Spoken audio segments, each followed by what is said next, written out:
अच्छा दे बहुला लिखाना बालिया का पड़वा छोड़ी हमारा बना ले गे अपन तुला भरवा छोड़ी हमारा बना ले गे अपन तुला भरवा छोड़ी।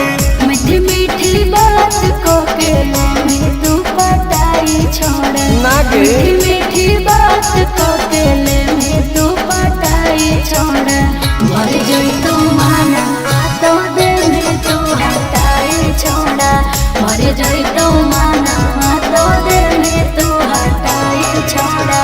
भरोसा कर पगली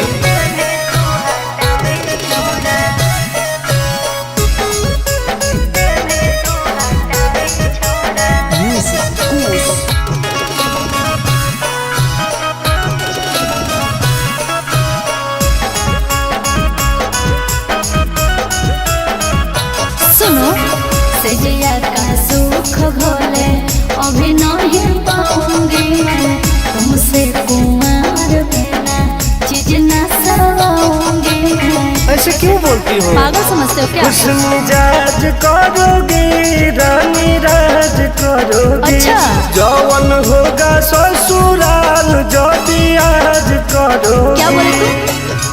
सुख दे के दुख दे साथ में सुताई छोड़ा सुख दे के दुख दे साथ में सुताई छोड़ा भर जोई तू माना तो दे में तू हटाई छोड़ा भर जोई तू माना तो दे में तू हटाई छोड़ा। कबो लगे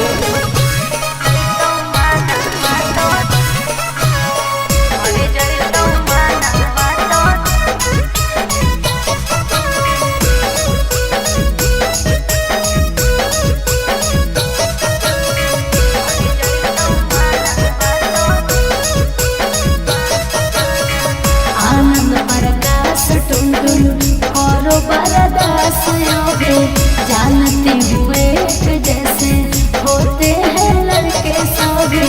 पागल हो क्या लगता है? नहीं देंगे तुमको धोखा एक बार दे के देखो मौका नहीं। मजा तुमको भी आएगा अच्छा? जब लगाएंगे हम चौका।